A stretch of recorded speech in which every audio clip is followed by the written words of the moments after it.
En 1985, le raisin déjà existait. Je suis passé devant, avec mon ex-femme qui est décédée, devant cette résidence.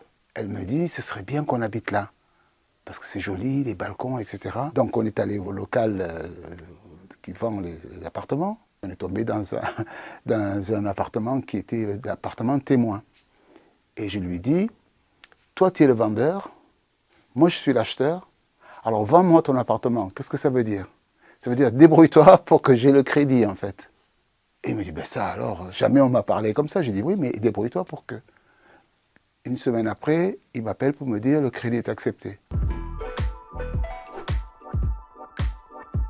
Au début, les gens habitaient là, c'est une population jeune. Évidemment, au fur et à mesure, les personnes qui sont là, puisqu'ils y sont bien, restent et continuent à vivre.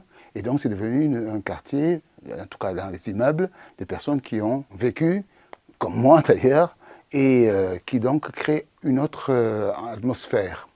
Qui me déstabilise un petit peu, c'est au niveau du mutualisme de ce quartier où les gens sont plus ou moins, par exemple, les ascenseurs sont faits de manière à ce qu'on ne se rencontre jamais. Et ce que moi je fais souvent, c'est quand on est tous les deux dans l'ascenseur, ben je te parle. À tel point que des fois je dis, vous habitez là depuis longtemps? Ah ben oui, mais ça fait 4 ans ou 5 ans que j'habite là et nous on ne le sait pas. Donc ça m'a toujours un petit peu dérangé parce que j'ai besoin de sociabilisation, de créer des liens entre les gens. J'ai été surpris en tout cas de voir qu'un de nos anciens élèves, Léon Marchand, est devenu champion olympique. Et pour moi, c'est une espèce de fierté de ce gamin de 9 ans qui était déjà champion à la guitare avant d'être champion de natation. Et pour nous, c'est une espèce de fierté. Et sincèrement, je ne parle pas de me dire que c'est quelqu'un de connu, ce n'est pas le but. Le but de dire qu'un enfant qui démarre et qui devient. Nous avons monté un projet qui s'appelle Une guitare pour grandir, qui est un programme d'éducation musicale où les enfants viennent, grâce à une guitare, apprendre à se comporter en orchestre.